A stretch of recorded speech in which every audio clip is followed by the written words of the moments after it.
Masih di Spensa Bayar Channel bersama Pak WK, belajar di rumah jadi lebih asik. Pada pertemuan kali ini, Pak WK akan menjelaskan tentang materi bab 4 listrik statis. Listrik statis yang akan kita pelajari di sini dibagi menjadi beberapa macam. Pertama, kita akan belajar konsep dasarnya seperti apa, lalu belajar tentang hukum Coulomb, selanjutnya belajar medan listrik dan potensial listrik, serta yang terakhir biolistrik. Pada pertemuan kali ini, Pak WK akan membahas terlebih dahulu tentang konsep dasar dari listrik statis. Konsep dasar ini berhubungan dengan gejala-gejala listrik statis dalam kehidupan sehari-hari. Bisa dilihat di dalam ilustrasi, ada petir, kemudian ada balon yang digosok dengan rambut, ada balon yang bisa menarik karet, balon yang bisa membengkokkan aliran air. Nah, ini nanti akan Pak WK bahas. Penjelasannya akan Pak WK jelaskan kenapa fenomena ini bisa terjadi. Adapun kompetensi dasar yaitu 3.4 dengan tujuan pembelajaran. Pertama, nanti kamu akan Pak WK beri contoh gejala kelistrikan dalam kehidupan sehari-hari, kemudian menganalisis peristiwa tersebut. Salah satunya di sini adalah balon yang digosok dengan rambut kering, lalu penjelasannya secara listrik statis bagaimana akan Pak WK analisiskan. Kemudian mengidentifikasi jenis-jenis muatan listrik, menjelaskan interaksi dua muatan listrik, fungsi dan prinsip kerja elektroskop, serta fungsi dan kerja generator Van de Graaff. Nah, yang terakhir, fenomena alam berupa terjadinya petir. Nah, apa itu kira-kira listrik statis? Kalau dari bahasanya, listrik statis bisa kamu definisikan suatu kumpulan muatan listrik dalam jumlah tertentu yang tidak mengalir atau tetap atau statis. Nah, muatan listrik, di situ ada kalimat muatan listrik disimbolkan dengan Q, itu adalah muatan dasar yang dimiliki suatu benda. Kira-kira muatan apa yang mendasari suatu benda? Kamu bisa melihat video yang berikut ini.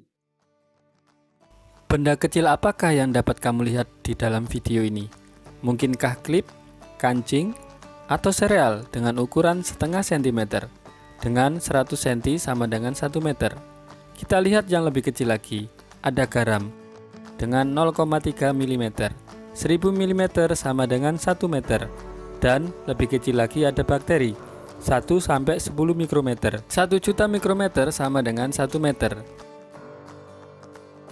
Virus dengan 20-300 nanometer. 1 miliar nanometer sama dengan 1 meter. Lalu diameter dari DNA sekitar 2 nanometer. 1 miliar nanometer sama dengan 1 meter. Ukuran dari atom sendiri 0,5 sampai 5 Armstrong, setara dengan 10 miliar Armstrong sama dengan 1 meter. Jika kamu memikirkan tentang atom, inilah yang dapat kamu bayangkan. Terdapat elektron dengan muatan negatif yang mengelilingi inti atom, di mana inti atom terdapat neutron tanpa muatan listrik, proton dengan muatan positif. Jadi, kita bisa menyimpulkan bahwa semua zat terdiri atas suatu partikel yang sangat kecil, yang kita sebut sebagai atom.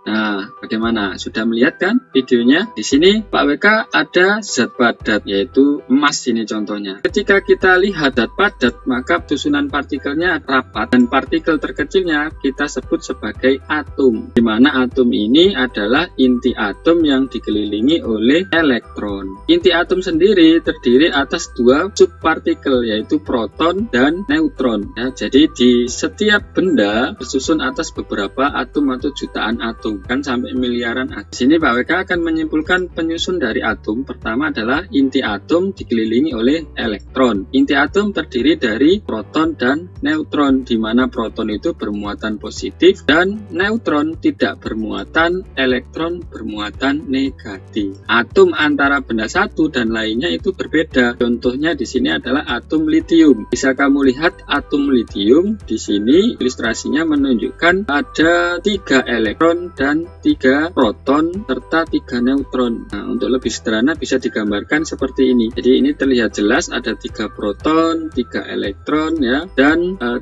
neutron. Tapi karena kita membahasnya adalah muatan listrik, jadi fokusnya hanya pada proton dan elektron. Jika jumlah proton dan jumlah elektron sama, maka ini disebut atom litium yang bermuatan netral. Nah, setelah kita tahu penyusun dari atom, maka Pak WK akan memperdalam lagi tentang karakteristik dari elektron. Di tabel ini bisa kita lihat bahwa untuk muatan listrik nilai proton dan elektron itu sama, 1,6 kali 10 pangkat min 19 kolom. Nilainya sama ya, hanya berbeda muatan saja, elektron negatif, proton positif. Tetapi kalau kita lihat dari masanya ya, satu proton itu bisa sebanding atau seimbang dengan 1800 elektron ya, baru seimbang. Jadi kesimpulannya muatannya sama, elektron proton, tetapi masanya elektron itu sangat ringan sekali, sehingga ketika elektron ini semakin jauh dari inti, maka energinya semakin besar dan bebas sekali untuk bergerak. Ini yang mengakibatkan elektron itu mudah sekali terlepas dari atomnya, masuk ke komposisi atom lain.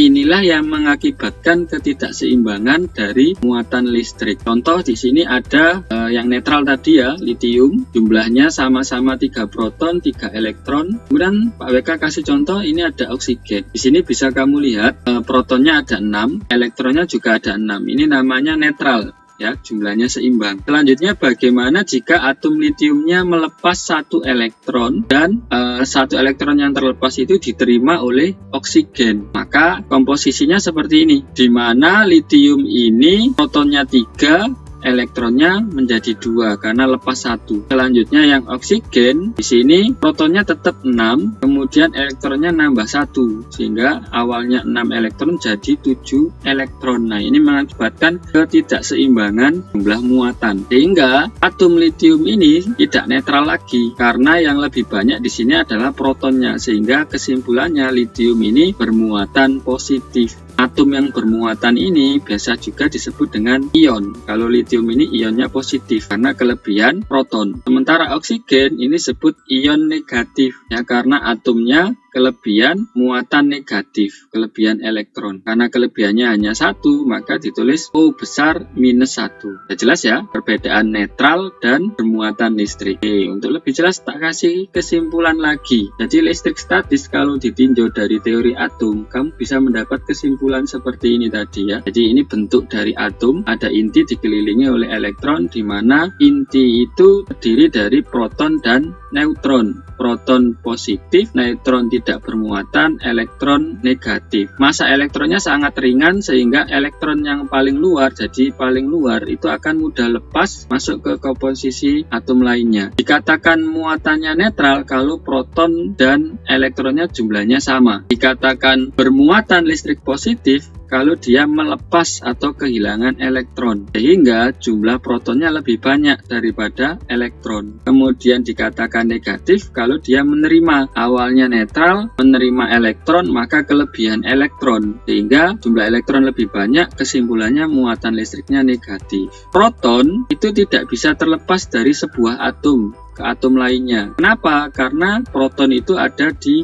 inti dan masanya sangat besar tapi energinya kecil. Jadi yang bisa meloncat atau berpindah itu hanya elektron. Paham ya? Nah, itu kalau atom ya. Jadi atom netral ini Pak WK ilustrasikan bentuknya seperti ini. Kemudian ada atom negatif, ada atom positif ya. Kalau atom negatif biasa disebut ion, ion negatif, atom positif, ion positif. Benda itu kan disusun oleh beberapa atom. Nah, bagaimana kalau benda itu bermuatan listrik? Ilustrasinya seperti ini. Ini kalau posisinya bendanya netral, di mana semua atomnya jumlah proton elektronnya sama. Kemudian benda berikutnya ini bisa kita lihat jumlah positifnya lebih banyak. Berarti ini adalah benda dengan muatan positif. Berikutnya di sini ada negatifnya lebih banyak. Maka benda ini bisa kamu simpulkan benda bermuatan negatif. Jadi selain definisi kumpulan muatan listrik, listrik statis bisa kamu definisikan adalah lompatan atau perpindahan elektron pada benda yang dapat mengakibatkan ketidakseimbangan muatan listrik. Ya, jadi kalau muatannya tidak seimbang itu bisa disebut juga listrik statis.